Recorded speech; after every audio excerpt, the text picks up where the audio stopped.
Salut, aujourd'hui on revient vers vous avec une question. Comment sont recrutés les apparatchiks, les collaborateurs, des hommes et des femmes politiques quand ils ont fait ni l'ENA et quand ils ne sont pas fonctionnaires? On va en parler avec Marie-Célie Guillaume qui a publié Le monarque, son fils, son fief, un livre qui a fait grand bruit dans le marigot politique sarkozyste des Hauts-de-Seine.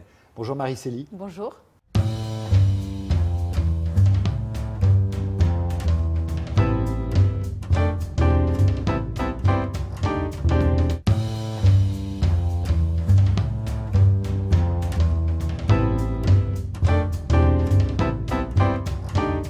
Quel est l'entretien qui a déterminé ta vie professionnelle? C'est l'entretien avec Patrick Devedjian qui a eu lieu en 2002 quand il est devenu ministre. Et moi, je n'étais pas du tout dans la politique à l'époque. J'avais monté une boîte qui faisait des clubs de chefs d'entreprise. Et il se trouve que, et dans la vie, il y a souvent des hasards, mais en fait, il n'y a pas de hasard. Il se trouve que j'étais en train de me séparer de mon associé, de vendre mes parts. Je ne savais pas du tout ce que j'allais devenir. Et j'ai reçu un appel de Patrick Devedjian, qui avait été nommé ministre et qui me proposait de venir rejoindre son cabinet. C'était pour s'occuper de la communication.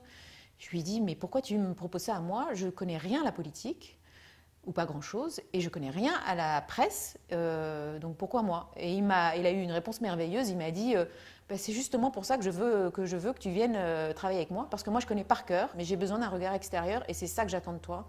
C'est un regard extérieur, c'est de me ramener aussi à, entre guillemets, quelque part, la vraie vie, quoi. Et donc, ça m'a plu. J'ai trouvé que le contrat de départ était intéressant et voilà, et c'est comme ça que ça a démarré. Comment ça se joue les recrutements, justement, quand on n'est ni fonctionnaire ni énarque dans ce domaine? Quand j'avais été embauchée comme dans ce qu'on est conseiller com, j'avais été très frappée à la première fois, parce qu'on avait fait un tour de table, chacun s'était présenté, on était plus de 40, et sur la quarantaine de personnes, on était peut-être 3 à venir du privé. Les postes politiques dans les cabinets, donc ce ne sont pas des fonctionnaires, ce sont ce qu'on appelle des contractuels, c'est des postes extrêmement précaires, effectivement, puisqu'on est viré du jour au lendemain et qu'on se retrouve du jour au lendemain sans rien. Et c'est généralement, l'élu arrive avec dans ses bagages des personnes qui ont travaillé avec lui, qu'il a recruté souvent dans son territoire, avec qui sont noués des liens de loyauté, de fidélité. Et ensuite, quand l'élu progresse, devient ministre, il emmène avec lui une ou deux personnes qui l'accompagnent depuis quelques années. C'est généralement comme ça que ça se passe. Le critère finalement fondamental, c'est quand même dans cet univers-là, c'est la loyauté, la fidélité. Ce serait ça que tu dirais? C'est le lien personnel qui se construit et qui fait qu'effectivement, après, c'est un univers où la confiance est très importante. Voilà, parce que c'est des postes de haute pression. Et donc, il faut des soupapes et ces gens-là servent aussi de soupapes. Est-ce que le CV compte quand on veut devenir collaborateur d'élu, local ou national? Est-ce que le CV, ça compte? Pas tant que ça. Finalement, ce qui compte plus, c'est le relationnel que le CV. Moi, quand j'étais embauchée, il ne m'a pas vraiment demandé ce que j'avais comme diplôme ou ce que j'avais fait avant. Et est-ce que toi, tu l'as embauché? Oui, je l'ai choisi aussi. Oui, oui. Et si je suis restée 10 ans auprès de lui, c'est parce que je l'ai choisi et je ne serais pas restée 10 ans auprès de n'importe quel autre élu. Est-ce qu'il y a eu une guerre entre Sarkozy, les Sarkozy et Devedjian? La guerre n'a jamais été ouvertement déclarée. Devedjian, il était aux côtés de Sarkozy depuis toujours. Ils ont construit leur vie politique ensemble, ils étaient dans les Hauts-de-Seine tous les deux, ils ont partagé des responsabilités à l'UMP des Hauts-de-Seine ensemble. Il était évident qu'il y en avait un qui était plus brillant que l'autre et un qui avait un destin plus éminent que l'autre. Et Devedjian s'est battu depuis toujours pour que Sarkozy arrive là où il est arrivé. Et quand il est arrivé, ça a été évidemment une grande joie pour lui, une grande fierté. Et ce qui s'est passé, je pense que lui-même aujourd'hui ne l'a toujours pas compris. C'est-à-dire que du moment où Sarkozy était élu président, quelque chose a changé. Et je pense que ce qui a le plus blessé Devedjian dans cette histoire, c'est que Sarkozy n'ait jamais pris la peine de lui dire d'homme à homme les choses en face, quoi. Comment se fait-il que Devedjian ait lâché finalement?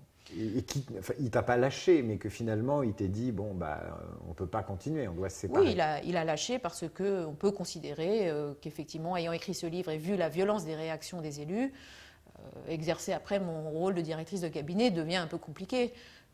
Ça se défend. Il y a un petit côté Wikileaks politique dans ton bouquin.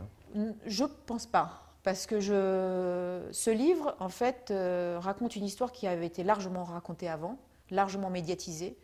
Ce que je fais, c'est que j'en fais une histoire avec des personnages et des caractères et je raconte comment se passe la vie politique, comment les gens se parlent, comment ils s'injurient, comment ils s'énervent, comment se prennent les décisions. Je mets tout ça un peu en scène. C'est un suicide professionnel, un livre comme ça, ou pas? Il y a une mise en danger personnelle, c'est évident. Est-ce que c'est un suicide? Je ne le pense pas. Je pense que la vie est riche et qu'il y a plein de choses à faire dans la vie et que ce qui est important, c'est de rester aligné par rapport à soi-même et à ses valeurs. Maintenant, je veux faire autre chose et je pense, je n'ai pas de... Enfin, j'ai confiance en l'avenir. La vie ne s'arrête pas à la politique, heureusement. De quoi tu as envie maintenant? Quel est le job en or? Tu as une baguette magique et tu as un job en or. Qu'est-ce qui te ferait plaisir? Je ne sais pas. Et puis, de toute façon, le job en or, ça n'existe pas. Quel est le défaut que tu n'as pas? Hypocrite. Quelle est la qualité professionnelle que tu aurais aimé acquérir pendant ces 10 années auprès de Devedjian et que tu n'as pas pu travailler? J'aurais voulu m'améliorer dans tel domaine. L'écriture. J'ai écrit des discours, mais c'est pas vraiment de l'écriture. Finalement, je m'y mets après.